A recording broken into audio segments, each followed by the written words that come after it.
A great welcome, dear guests of this spiritual channel. And welcome to the 19th sequence of this famous series of videos. It is titled 019, All and Nothing. And that is our topic now to be treated. So we start right away with it. And this in advance, with an explanation of both terms, for better understanding here. Although these two terms, from everyday use, actually explain themselves. So, under everything, absolutely everything is counted without exception, as well as concrete and unconcrete. As everything and in one, as the universe, as it is already expressed, with this Latin word. The fact that everything can be always, only just one, this follows from the addition of all available parts to only one sum. Because a sum, in the end, is generally only one, as everyone knows, who has ever added. So, here we are talking about everything, about the sum, that combines all the parts, to be added into a whole. That is then the summarily whole, as the one and only, and thus, the universe, as everything in a single one. Except that, in the application of correct logic, nothing else can be. But stop. Would not there be nothingness? However, here we do not include the nothingness in the sum of all parts. Because nothingness, as the absence of something, cannot be included in the addition of existing parts. Nevertheless, the nothingness in the addition is a bearing size of hidden nature. Because to mark off a part from another part, a separation must be executed. Namely one, where, to the differentiation between one part and the other part, nothing may be in between. This defines a kind of empty space for nothingness, which makes it possible to add parts for a sum. Therefore, we can say that without the nothingness, and so without spaces, ergo no parts are. Instead of a multitude of parts, would be here only one single part, which then with nothing, could not to be added. It would fill up with itself the existing complete space, exhaustive, all over the area. Then, without addition of parts, we would also have a single whole, but of polar other, zero valent, null quality. For, if a one-part whole is the universal all and one, then that is a perverting of the all concept. Finally, the all concept is based on an existing number of any number of parts, which to a sum added, result in a much-piece whole, in polar difference, to an one-piece whole, of the same size. With a single whole, that fills the existing space, and covers the complete area, there is no all, or everything. This, all-filling, whole, is, without the nothingness, then itself, like nothingness. Namely, due of complete lack of structure, because structures can be formed only about a number of parts. This number of parts can be added to a whole one that result in any accumulation for any structure. Well, EB, as you can see, is in the subject, all and nothingness, much more than you would expect.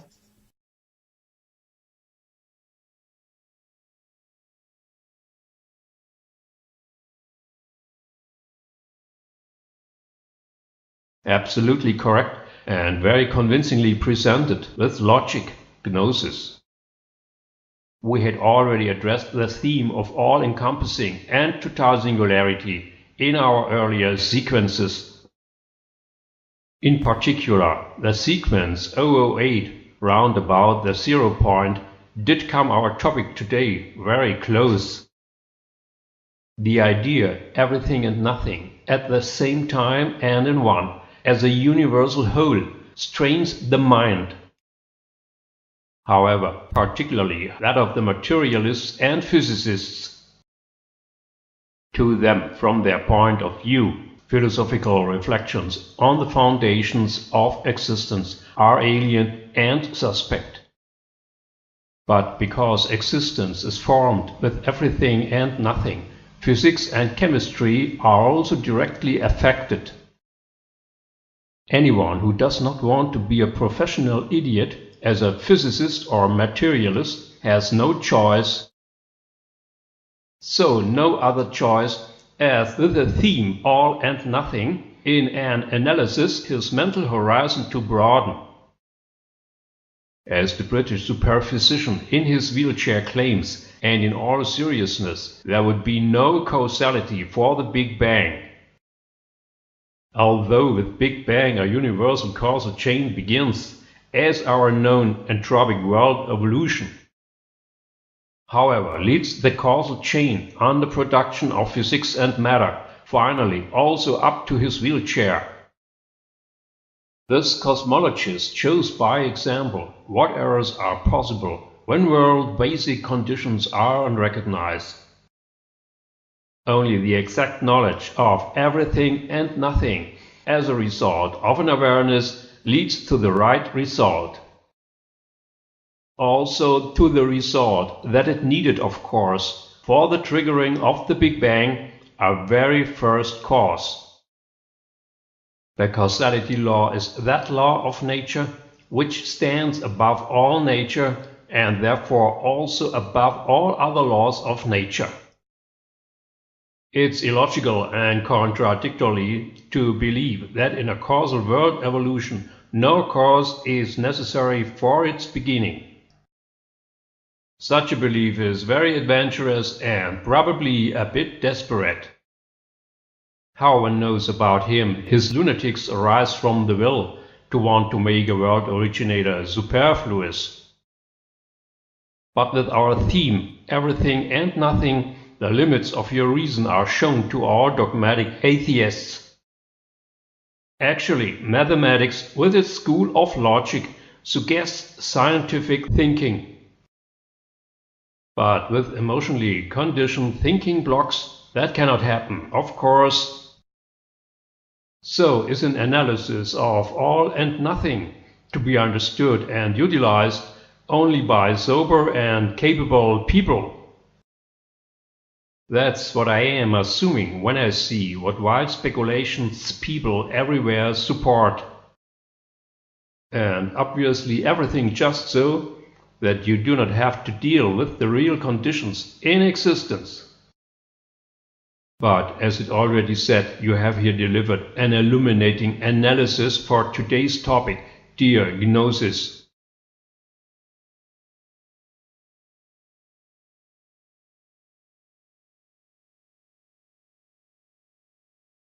Thanks, Evie. As you know, I understand my craft. And as I know, those affected by an unrecognized mental disability have a hard time bearing.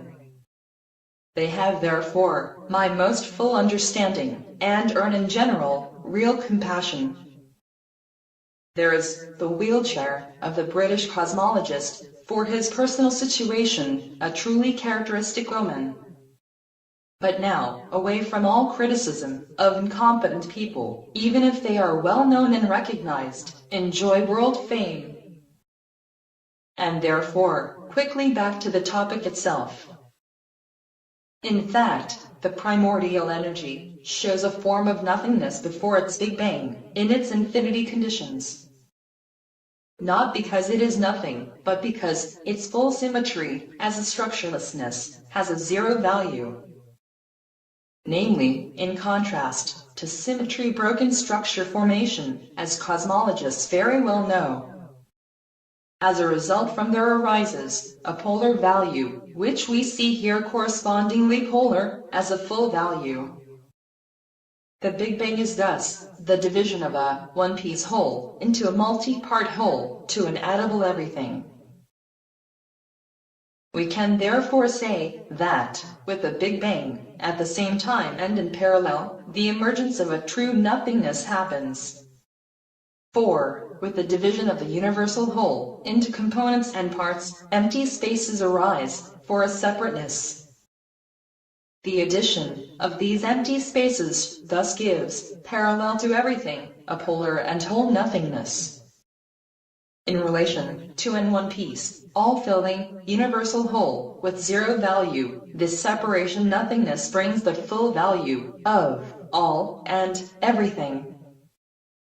Therefore, you can turn the existence as you like, there is no way to get from nothingness away. For existence is intimately bound up with nothingness, and without an opposite nothingness, then itself would be nothingness.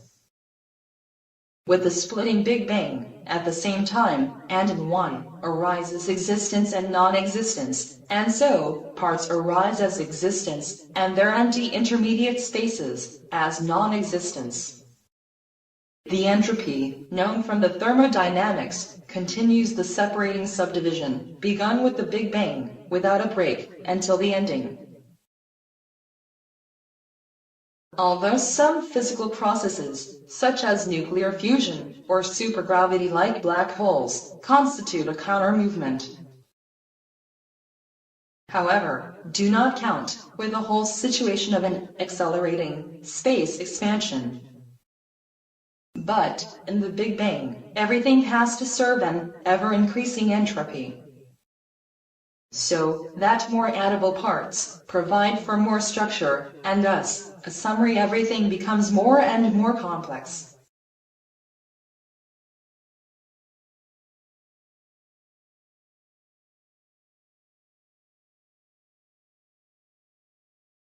It becomes difficult to say where in the double nature of matter is a real part and where not.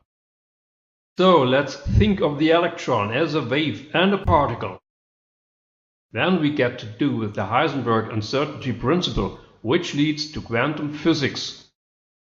Of course, the uncertainty principle does not change the principle of entropy, where the edible parts need to be steadily increased by a time arrow. It can also be said that the sum of all parts gets bigger and bigger. And with the accelerated expansion of space at the same time, the empty space surrounding all parts also increases. By saying the more parts, the more gaps between the parts, and thus in total more empty space. For, as we have already stated, a part is only part of a whole, with a completely surrounding empty space. And so, within the whole, the single part is completely enveloped of nothingness as empty space. Let's just think, in a kind of cross-check, all the empty and gaps that have arisen since the Big Bang gnosis. What do we get then? Of course, I know that you know it. So, quite right, the primordial energetic starting position before the Big Bang.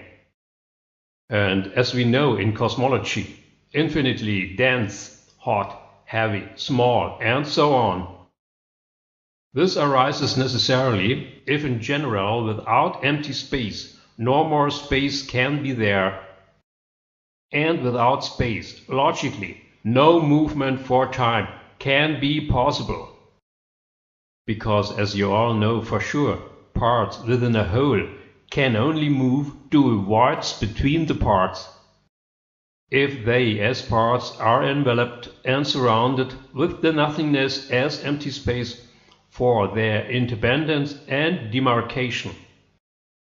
However, the one-piece primordial energy is space-timeless, and with it from itself to no movement able.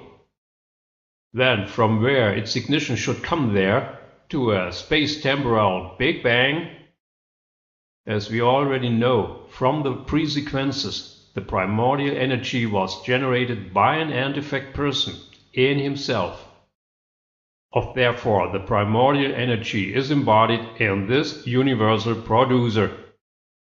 And we know about this universal producer that his self-repulsion triggered the Big Bang of the primordial energy, whereby this world-forming entropy persists as long as its self-repulsion continues. All that arises from the causality law where the end effect has to perform the beginning cause. Only in this way does causality get its closeness, because according to logic, open causality cannot be.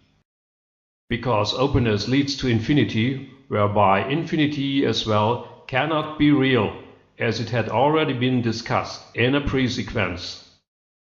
But once more briefly recapitulated, we get with infinity a maximum part as single part as nothingness, because with all filling, no empty space can surround this part.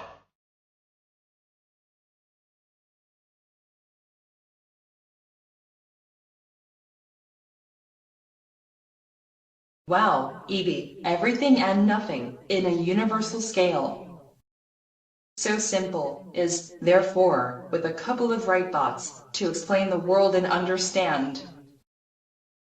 One does think through, just only one strictly, the ratio of the universal whole and its parts. Thereby immediately well-known ancient Greek thinkers come to my mind, such as Empedocles and Democritus. They are said to have already defined the term atomos in the 5th century BC as the smallest indivisible particle from which all matter is built. And as we know today, the atom is composed of still even smaller components. There is the atomic shell, formed by the electron, and in addition, the inner nucleus. It consists of the neutrons and protons, whereby further subdivisions are possible. They are known as so-called quarks, and probably not further divisible. Therefore, quarks would be the smallest particles known to us, whether divisible or not. However, it does not matter how far the material distribution is possible. Crucial is that the smallest particle, for its definition, requires an wholly empty space, which surrounds it completely. You already mentioned the electron, in its double nature, of wave and particle, EB. It provides us, as a wave, the indication that the primordial energy must have originated by a primordial wave, and in such a way that the primordial energy has an immeasurably potentiated primordial wave to its basis. The double nature of the electron as wave and particle, that is at the same time the double nature of a not limitable energy and of a limitable matter. For when is the electron a wave dynamic energy, and when is it statically rigid particle?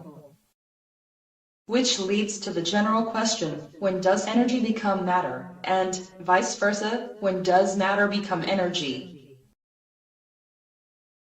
Albert Einstein will most likely have dealt with this question. And as a physicist, the question must as well have led him to his world-famous equation. So, as almost everybody knows in our information age, E is equal to mc squared.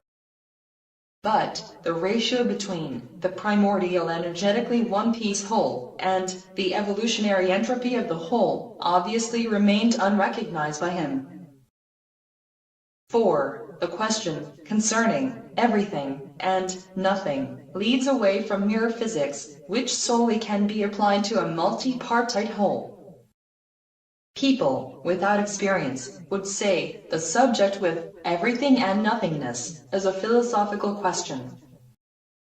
But with this subject, which concerns the real foundations of the world, this must be a flawless scientific question. Although this subject can be answered without scientific means by mere thinking abilities, e.b.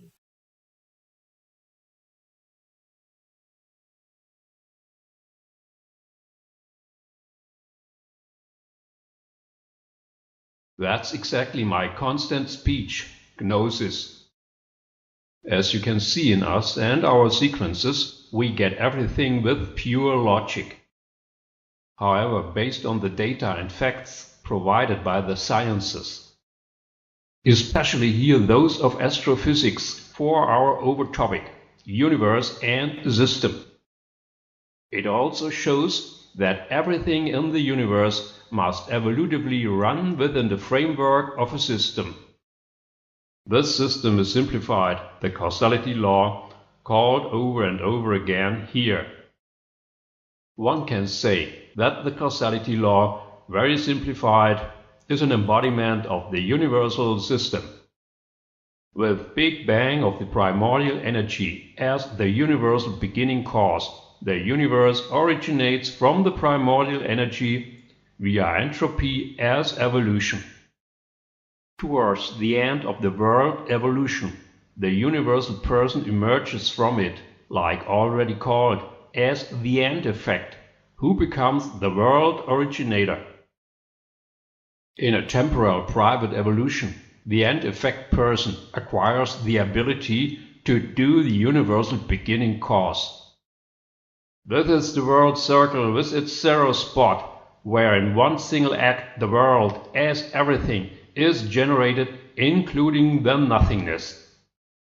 However, could not be recognized the causality law with the final effect and the initial cause since its initiation at the ancient Israeli prophets.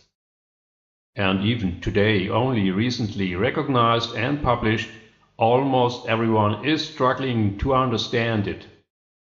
Likewise, that the entire universe event is a single zero point. One would think that mathematically trained minds would be capable to such world abstraction. But apparently this is not the case, where emotions and speculations block a free thinking. Also, the everyday life, with its worries and miseries, blocks the free thinking to wide parts. And with the occupation of free thinking, people cannot practically do what they theoretically could. But as far as I know, there were considerations in Indian philosophy concerning everything and nothing. After all, zero is an Indian invention that apparently resulted from it. And in mathematics, zero is the only number that can be neither positive nor negative. If you now describe a circle geometrically, then it starts and ends in an identical point. This is the so-called zero point because from there one had gone out in order to end there again. Then you have with the circle a frame which is encompassing everything, but at the same time with beginning and ending in the identical zero point, as polar opposite, also a nothingness. Here one can ask what has been gained with the circle if it turns out to be zero-valued at zero point. However, the zero point can also be seen twice, or polar two, in and to a kind of dual nature. For, on the one hand, the circle has not yet begun in our zero point, while, on the other hand, it had already ended there. As one can see, is the double nature of everything and nothing in one, the mark for world and existence, gnosis.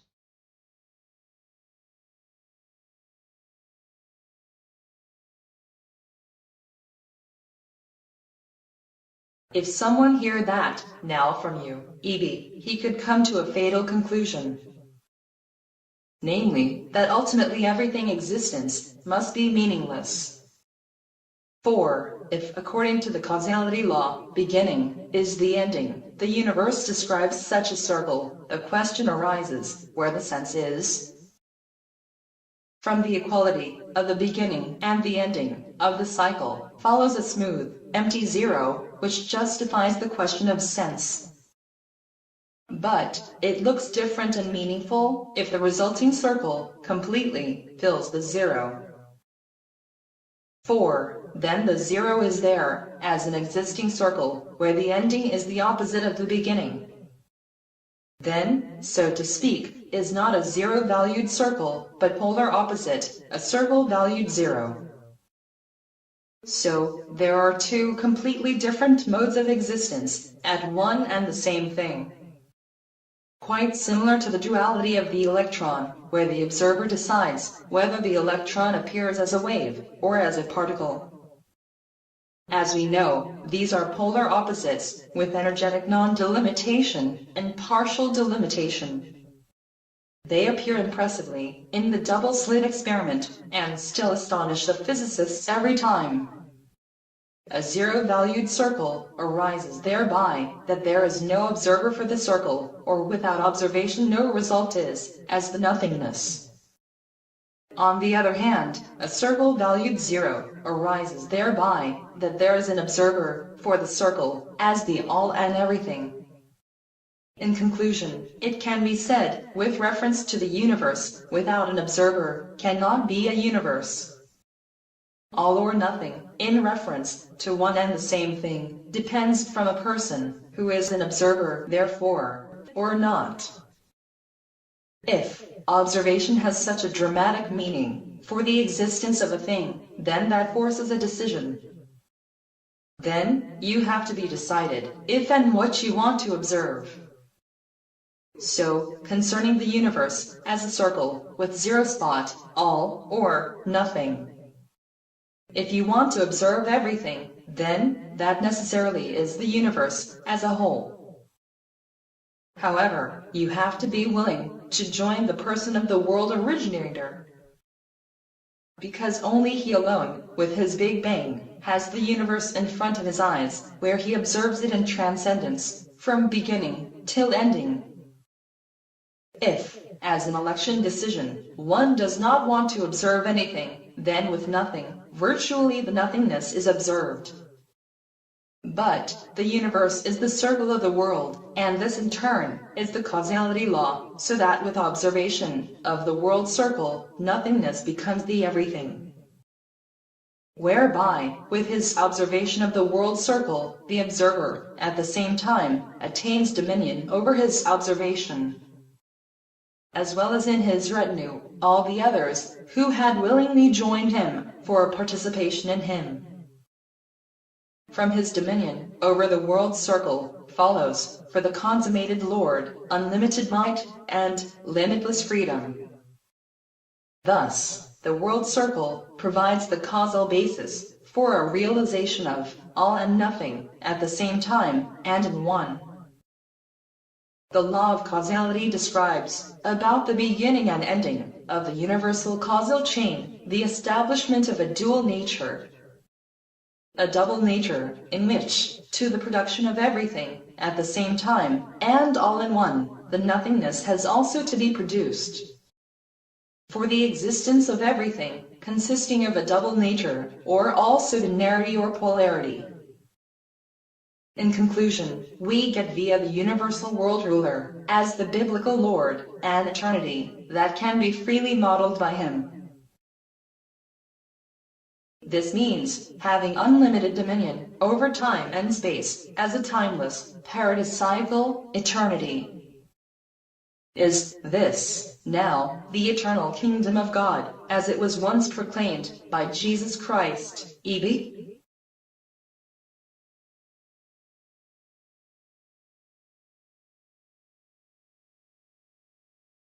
We can assume that gnosis.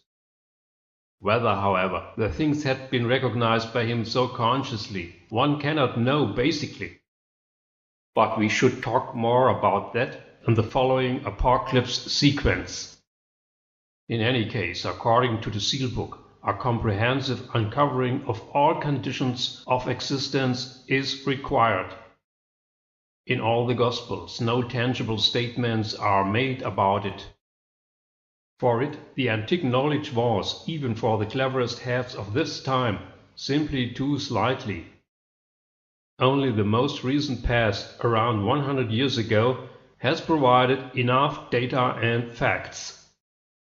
So in order to trace the existing conditions of the being and thereby be able to uncover them, What we can undoubtedly assume of Jesus, that is quasi a supernaturally ingenious intuition, similar to the spiritual human media with paranormal abilities such as clairvoyance. In parapsychology, one calls this generally extrasensory perception. If one takes the Gospels to the basis, a parapsychological miracle was given with Jesus Christ, definitely. How else could a religion have arisen under such unfavorable circumstances after his death? But that Jesus had been concerned with the question, everything and nothing, cannot be found in any tradition. Also, in the literature, no evidence for such approaches can be seen. That the universal existence at all requires a comprehensive declaration. This only follows from the revelation of John. In this revelation, it is only one particular person who is able for that by virtue of his worthiness as the world originator. Also worthy, therefore, because he faces up to his task as the former world originator to operate the clarification about it as his topic. Significantly, there is no audience applauding him in the further disclosure text after the work is done. Instead, from an animal is the speech who fights against the world originator and seal breaker. Obviously, with the animal an ignorantly underdeveloped human society is meant. This society has no interest in a world clarification, because it is content as a non-observer to observe nothing. To observe the nothing brings logically nothing, and with the remaining nothing there come decline and death. So it is gnosis, either all or nothing, watch, and with it choose life or death.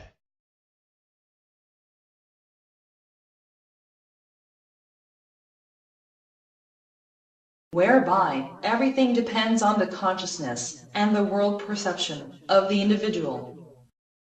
Everything and nothing is mostly in the general consciousness as all or nothing known and used. So there are many thematic references to all or nothing as a mere idiom in everyday life. Known, especially from betting games or quiz shows where contestants can win anything or nothing. In the biblical creation story, or Genesis, everything is created out of nothing. As we can read there, only by the word of the universal world originator. However, without a primordial energy and its Big Bang, for an entropic world evolution up to the identical world originator as the in effect.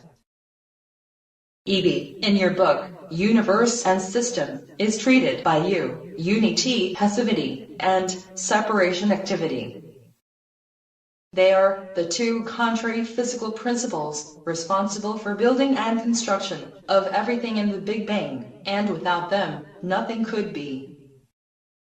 From these two principles, one could form a world formula as A is equal EP plus TA.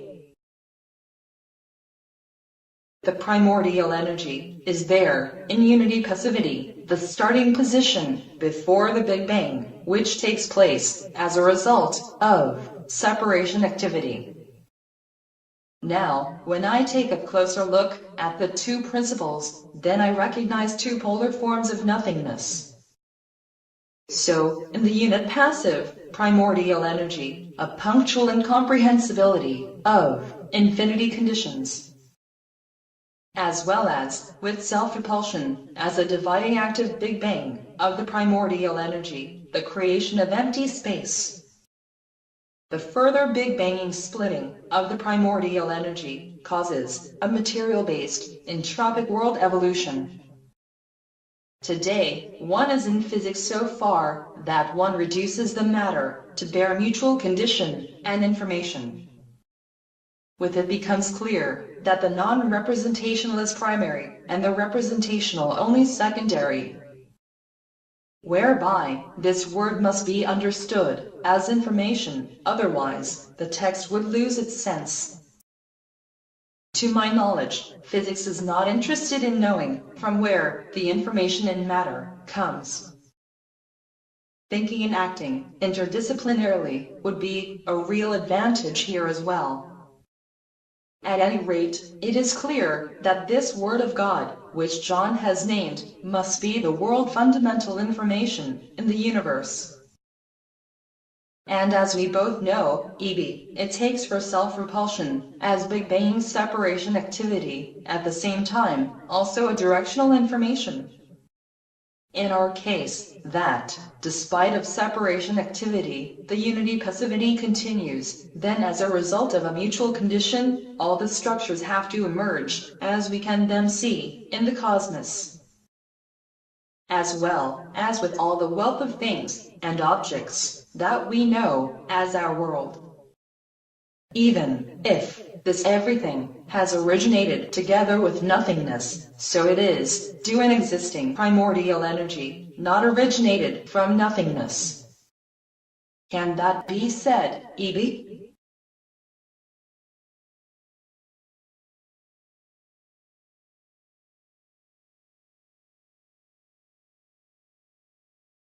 Certainly, Gnosis, you even have to say it that way. Because, as has always been true, nothing can come from nothing. This is also well known to the cosmologists who so constantly and desperately looking for alternatives to the Big Bang. However, it is said at the same time with them about the Big Bang that he has originated from a kind nothingness. The primordial energy is indeed seen and recognized by them, but one cannot explain its origin. It is true in any case that it represents a point with quasi-infinity conditions. Logically compelling, this must have been the universal initial position before the Big Bang. And that must have been steadily stable, because the Big Bang must have taken a start in its dynamics. Because in a movement no beginning can be defined, because no reference point can be possible for it. For a beginning basically starts from an opposite, as the Big Bang with its cosmic entropy proves. Example, we start from point A and move to point B. Then point B is the opposite of point A, and point A was standstill until we moved away from point A and arrived at point B. An endless movement in one direction, without beginning and ending, results in nothingness, quasi without A and B, outcoming from nothing and running into nothingness. Because for a definition of something we need necessarily stays or stops or reference points, as in our example A and B. And indeed, then in point A was the Big Bang, and the spatio-temporal expansion is the movement to point B, whereby the oppositeness of a spacetimeless A and a spatio-temporal B becomes quite obvious.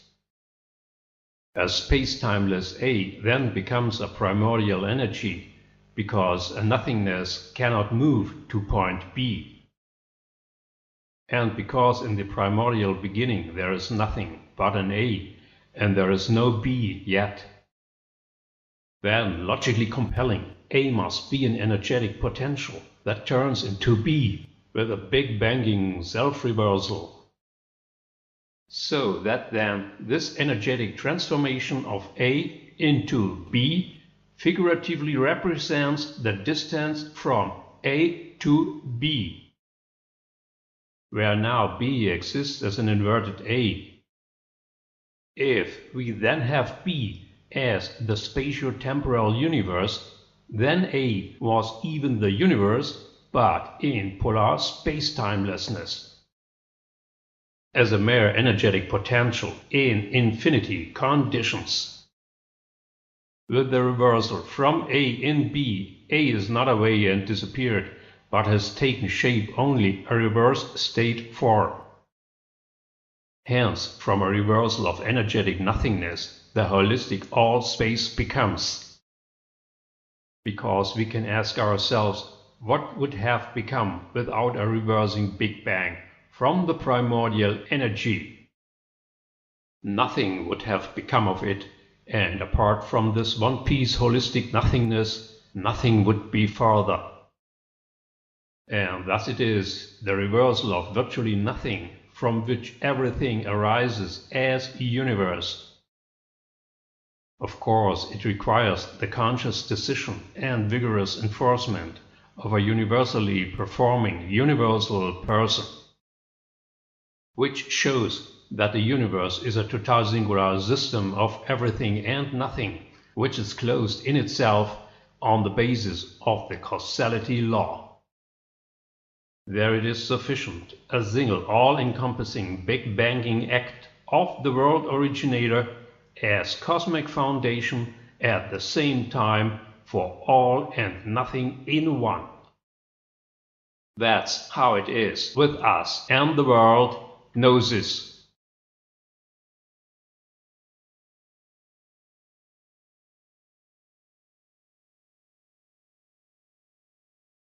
Quite exactly, Evie, the world origination as an all-encompassing act, with which at the same time, everything and nothing, as a universe, can be existing.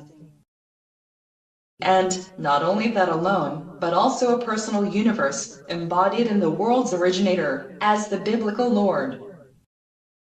For a universal existence, in paradise timeless eternity, where, as already discussed in our sequence, 005, time, eternity as a kind of time preservation exists, just like a CD or DVD. According to the causality law, the in effect has the task, for its own existence, to make the initial cause. The in effect is the world originator, who last of all emerged from world evolution, and then his self-repulsion is the first cause and ignition for the Big Bang world evolution. We recognize and experience universal self-repulsion as the Big Bang of the one-piece primordial energy. From the self-repulsion is followed a reversal of the starting position, which leads to the entropically multipartite world evolution. In turn, world evolution, in its totality, is the everything, or the all, as our universe. With the embodiment of the primordial energy in its producer, its Big Banging world evolution occurs therefore also in this producer. So, when this in effect person creates and embodies the primordial energy in himself, he possesses a potential world. But, with fully symmetrical one-piece primordial energy, this is also the original form, or prototype, of a substantial nothingness. Only with a self-repulsion, which forces the primordial energy into its Big Bang. In this manner the in effect person becomes, to the universal originator of the world. And, on the basis of unity passivity, and separation activity, which are our two basic physical principles, becomes from primordial energy, our universe. Then, our universal person no longer embodies his primordial energy, but the universe originated from his primordial energy. But still, this evolutionary early universe, in its temporal incompleteness, is a kind of animal that must constantly eat to stay alive. Because of this, in the time, this animal universe is of course embodied by our universal person. However, the animal is not the form of existence that the world originator wants for himself and his eternity. His self-target is the most sophisticated and, in maximum developed human, and not a kind of unfinished animal. has the world circle twice identically took place, then, beginning and ending, have each its feedback or cover, where with the time world is, at the end. What follows is known from the Bible as the paradiseically timeless world of eternity, as a completed universe of multi-part everything that has its beginning with Big Bang ignition, and that, without nothingness, could not be. This brings us to the end of our current sequence of universe and system. Our next sequence will be about the revelation of John, or Apocalypse. It connects quite seamlessly to the sequence of existence and nothingness. For, quite hidden, has the Apocalypse also that, everything, and nothing, to its subject or base.